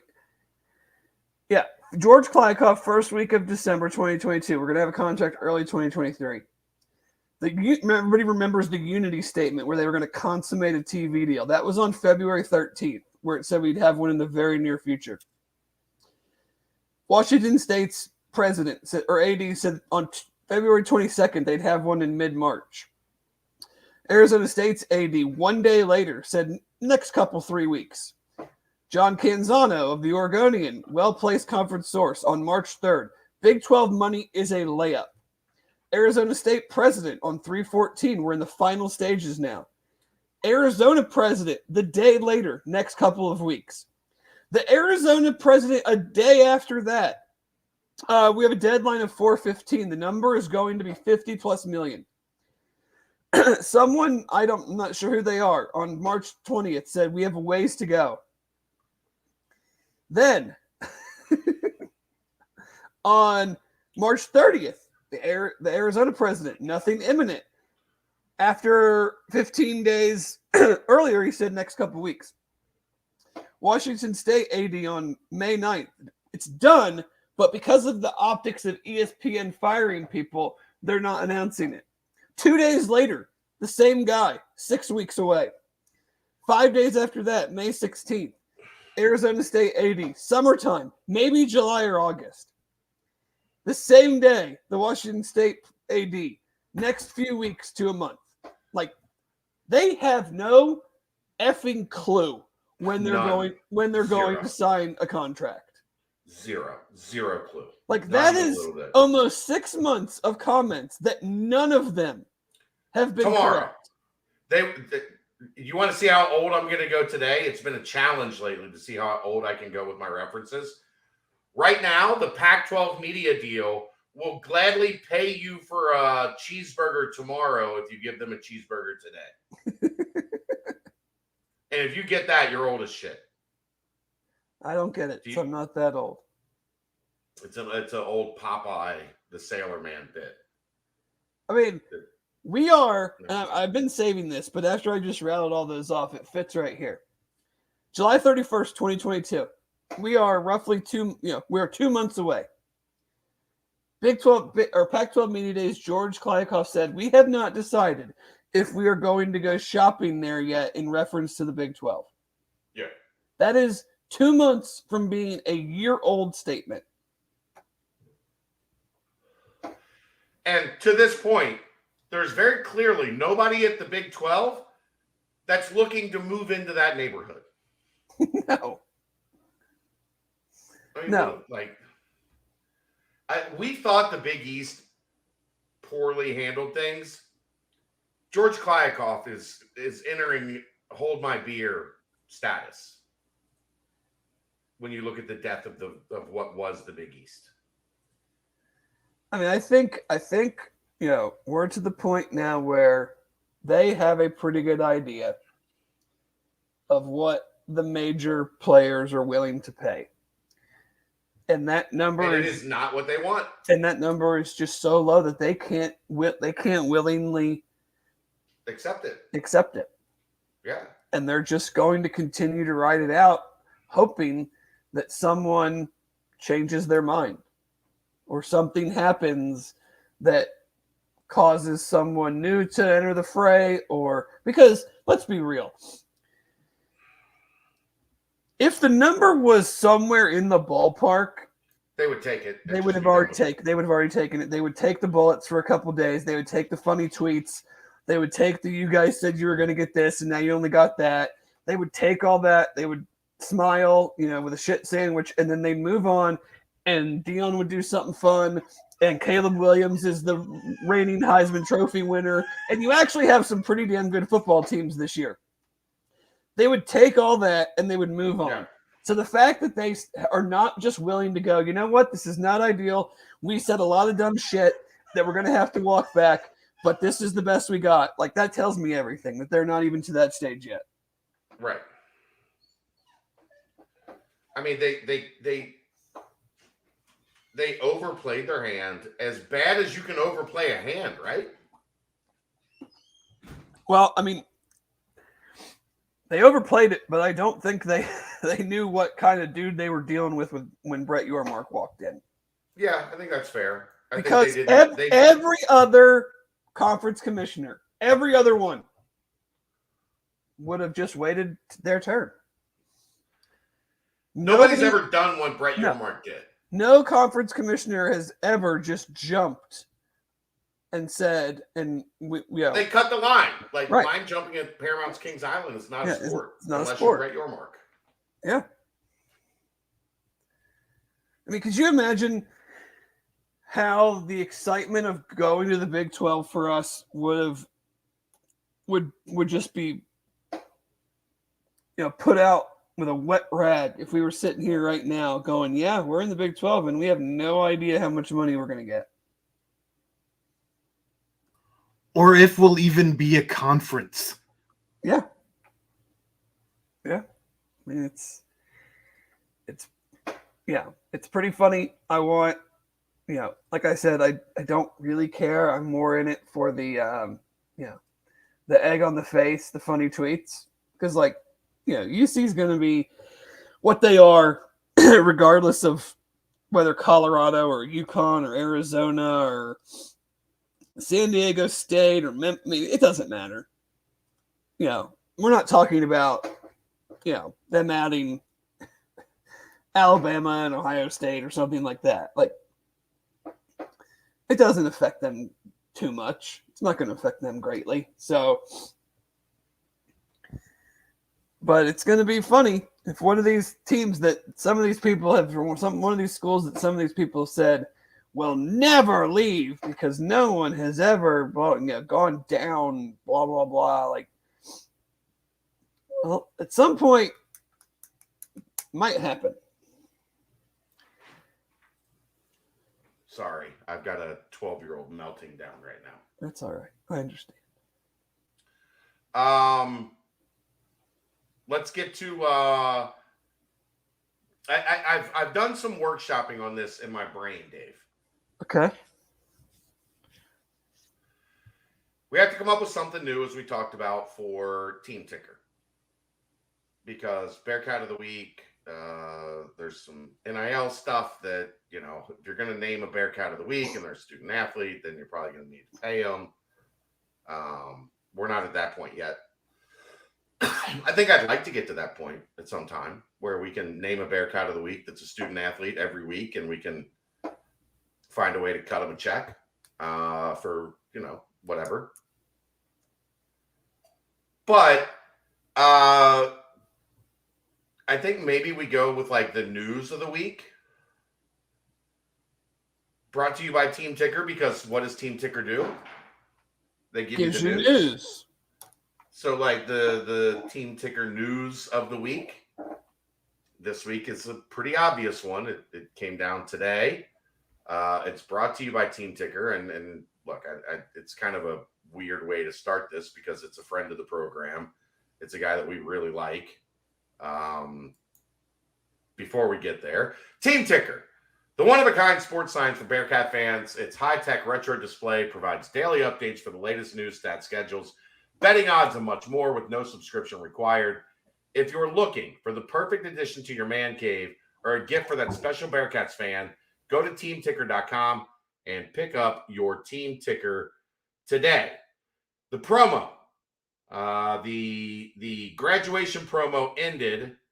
The Father's Day promotion starts Friday, June 2nd, runs through Father's Day, June 18th. The promotion, 50% or $50 off. Whoa, easy, Chad, easy. They're not going to be happy with me on that one. $50 off. So $299, drop down to $249. That gets you your Team Ticker. You can see it right there. Right now, it is going through the top 25 in baseball. Apropos for what is the Team Ticker news of the week, and that is Cincinnati baseball coach Scott Googins has resigned. Googs, as I said, was a friend of this show. Unfortunately, just a lot going on in and around the baseball program right now. You had two assistants that were, you all right? You getting a stretch in? Getting a stretch in. Did a lot of squats today, getting a stretch in. Legs are starting to tighten up sitting down. All right. So ultimately, a situation that you kind of had the feeling when you heard that two assistants were being let go because of a gambling situation. It was probably going to go to the top of the food chain. And that came down today. So it's unfortunate that they have moved on from Googs, and they're looking for new direction. But this does mean, Dave, essentially this is now John Cunningham's athletic department, right? Like he's going to get to hire his baseball coach. He's hired his football coach. He's hired his men's and women's basketball coaches. This is kind of that final piece of the puzzle at Cincinnati in terms of John Cunningham having his staff.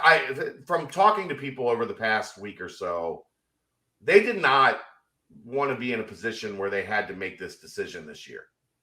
Yeah, I think everybody loved Googs. I think they felt like he ran a very good program. The results probably, and he would probably tell you the results weren't what they wanted.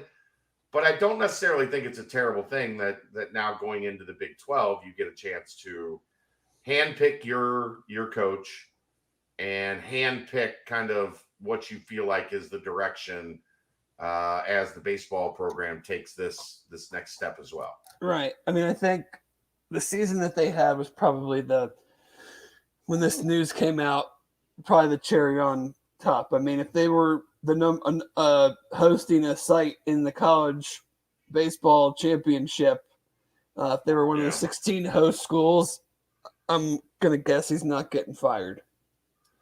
Probably right. But John can drive right up 675, get off at Aaron's old stomping grounds, pick up Wright State's coach, bring him right back, call it a day. Easy peasy. I know that much. They won the Horizon, right? They've won the Horizon like what feels like a billion years in a row. And he's a fairly young guy, right? Like they almost beat Tennessee, who was one of the top 5 teams in the country last year in the first round. Tennessee had to hit like a walk-off grand slam to beat them. Depending on how long he's been there, Katrina Merriweather might actually know him and might be able to give a recommendation. Fair. I think he's been there a decent. Like I think I saw like 140 and 60 or 140 and 70, like basically in the 65, 67% win percentage range since he took over. Granted, I know literally nothing about college baseball, at least not enough to talk about coaching candidates, and doesn't matter if you have ties to Texas and the Plain States. Doesn't matter if you're a assistant at a high level school that's ready to be a head coach. I mean, all I know is that dude wins the Horizon League every year and has been about as good as you can expect to be in the NCAA tournament from that type of a program. Yeah, it's unfortunate. It sucks just because I think, like, I got a bunch of text messages today from people that just have a history in and around UC athletics that are like, damn, this sucks. Like, I love Googs. And we did too. Like, we loved having him on. He was always very knowledgeable and forthright and very open and, gave a great interview and really supported the program and really wanted to win here bad. So it's unfortunate and it sucks that all of this is going on because the parent of a player went rogue and put a lot of people's lives and livelihoods and careers on the line. Like, that part sucks, but unfortunately it's college sports today, Dave. Yeah, I mean, it's football and basketball obviously are the bell cows and drive the bus, but like I do think there's not pressure because your job is based on how your football and men's basketball team does.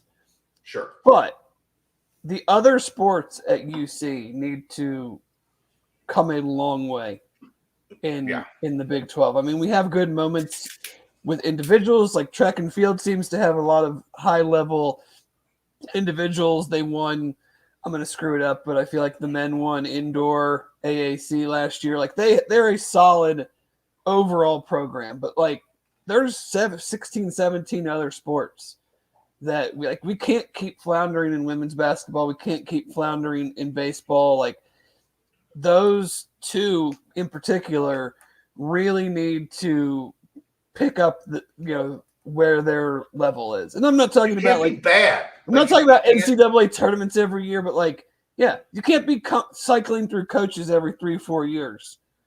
Like, even from our perspective, and this is just a view from somebody that does this for a living. I would love to have a women's basketball program that wins 22, 23 games regularly and is in position to make the NCAA tournament. It would give us something else to talk about. Would it be, above the fold, as they say in the newspaper industry, the dying newspaper industry? No, it wouldn't be above the fold. Yeah, it would certainly be on page 2 or 3. Not necessarily a weekly topic, but it's a noteworthy topic. Like, we talk about the teams that are winning. How much did we talk about golf? We didn't just talk about golf because I like to golf. And Doug's like a fun guy to talk to. Like, if they sucked, we wouldn't be talking about it. Right. We talked about them because they gave us something to talk about. We talked about baseball when they made the tournament and they went out to the regional and they beat the defending national champions. We had a watch party at the Holy Grail. Like, that's what we do. It's good for business. It gets people interested. It gets people excited. It gets people talking. And, like, baseball after that never really lived up to it. And that's the tightrope you walk when, like, the MO is we're a team that surges at the end of the season. Well, if you lose 2 games in the conference tournament, you could lose 2 games by 1 run. And then your season's over because you didn't give yourself a chance. And I don't know that obviously teams in the SEC and the Big 12 and the ACC are the premier teams, but like, what is the I don't see the glaring reasons that UC is not just good at baseball. I'm not talking great. I'm not talking perennial powerhouse, but like, what are the reasons that they haven't been good? One of the premier like youth programs in the country is here in Midland. Like, Midland baseball is nationally recognized. They've won, that level, like the World Series, the Connie Mack World Series. I don't know what level that exactly, but they're one of the premier. Like, there's like 30 guys in Major League Baseball that have played for Midland. Like, you have a base, you have enough that you should be able to make this a successful program. And for whatever reason, for a long time, they've dabbled in success, but they've never sustained success. And now John Cunningham gets his chance to get a baseball coach that, shows they can get it done. Is he going to just hire someone from North Carolina? Probably. Should we be looking at? I mean, Wake Forest is the #1 team in the country. Should we be looking at their assistant coaches? Well, John Cunningham has shown he's not an assistant coach guy. That's true. He's a head coach guy. So can they get Wake Forest coach? I mean, they're going to the Big 12, maybe. So that was the Bearcat big news story of the week. It was brought to you by Team Ticker. They're a local company started by 2 UC alums. They're easy to hang with the provided hanging kit. Plays the fight song at game time. You can see it right there. Companion Apple and Android mobile app for registration and configuration of your Team Ticker. High-tech retro-looking display. Daily updates of the latest news, stats, schedules, betting odds, and more. They are officially licensed through the College Licensing Company and manufactured in Ohio. So get you one. If you don't have one of those, what are you doing? Me? What are you doing? Dave has one. He still hasn't. I thought you were actually asking me what I was doing. No, I was asking the people if they haven't got one. Oh. What are you doing? And if you have got one, why haven't you hung it up on your wall? I think it's a relevant question. Pickle's falling asleep on screen. Marty Ludwig coming in with a fire tweet. I literally hopped in to give the breaking news from Marty Ludwig. But go right ahead. We're just a few hours away from the first drop of new Nike and Jumpman gear for the Go Bearcats community in the UC bookstore and Rally House. Excited to see how tomorrow goes, and there is plenty more to come as we move forward with this new partner. There you go. Okay. Didn't have reading Marty Ludwig tweets on my Bearcat Journal bingo card ever. Hey, look, sometimes there's just stuff you can't prepare for.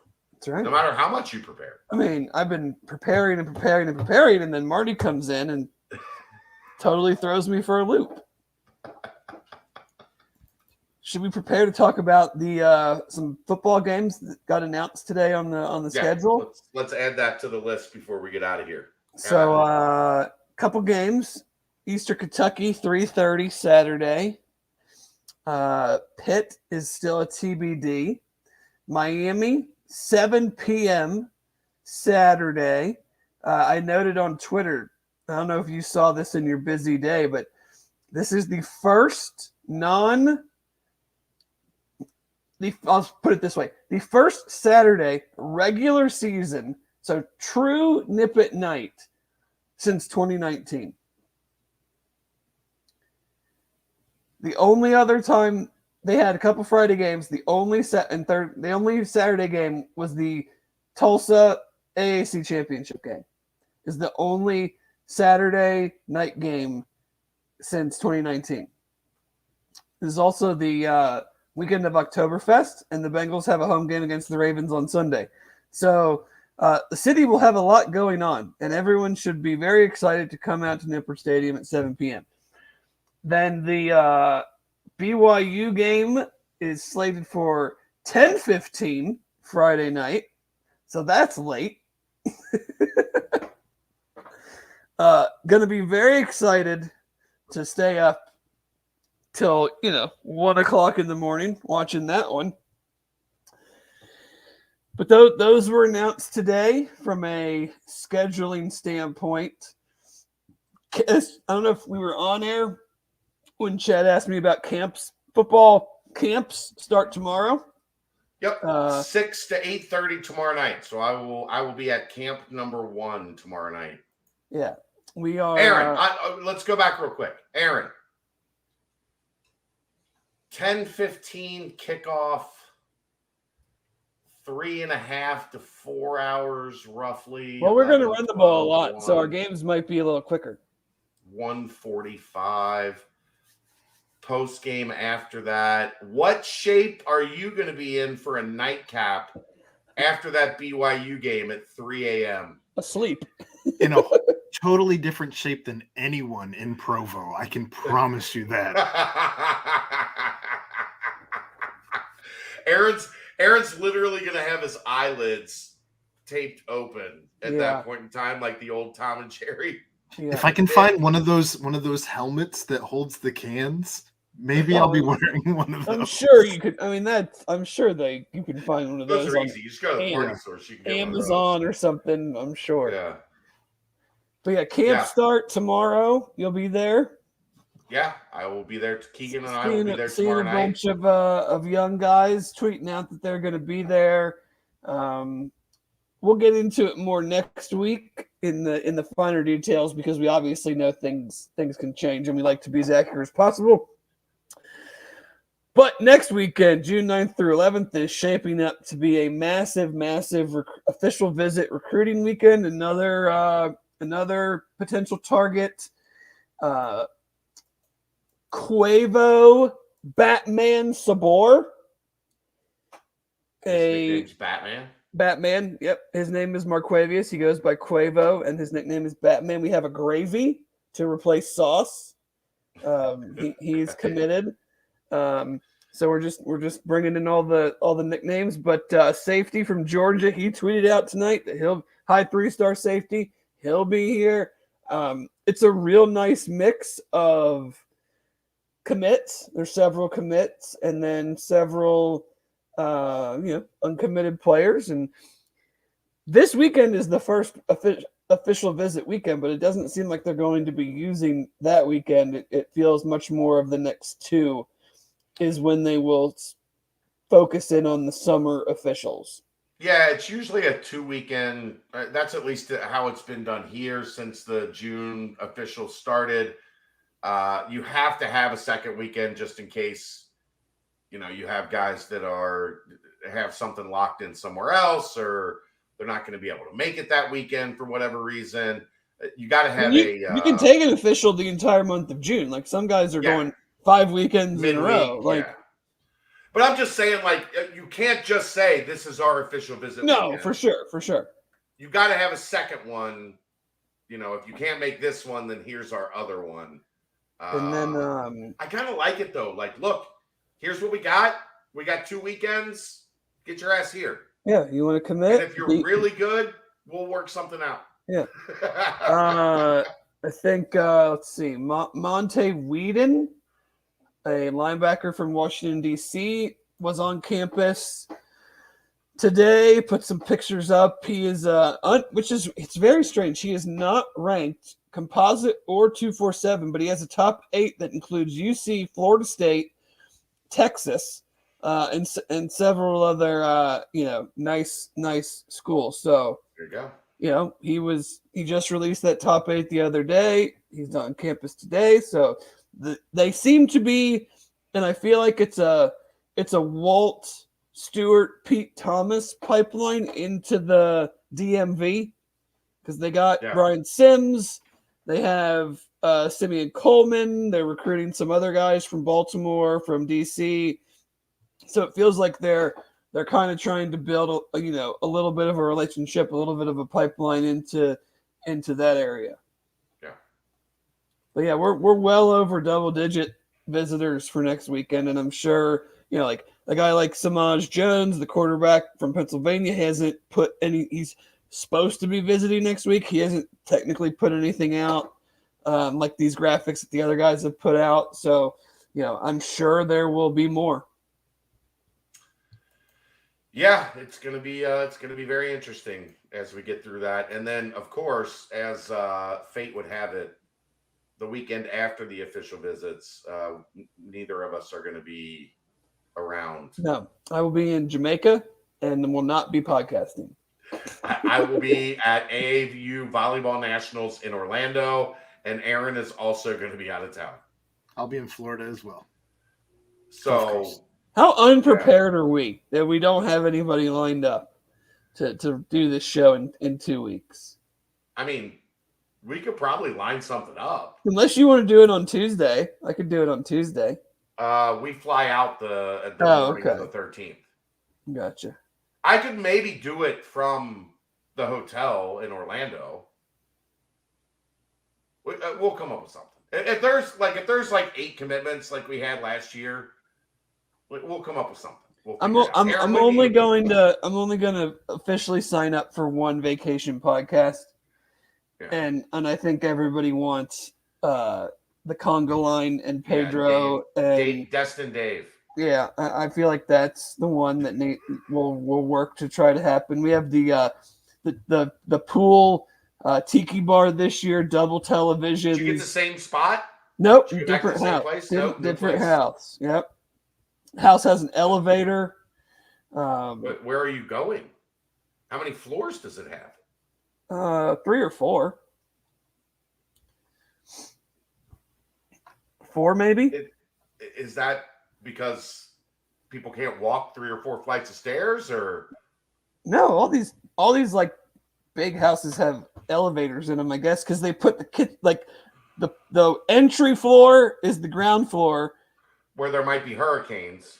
And then you have the pool is like off there, but the kitchen's on the 2nd floor and the bedrooms are all up there. So I guess to keep you from having to carry all your stuff, groceries and all that shit up and down the stairs all the time. So yeah. So I'm going to try not to get locked in the elevator. But other than that, we'll see how it goes. We have some good themes. Yeah. In place already.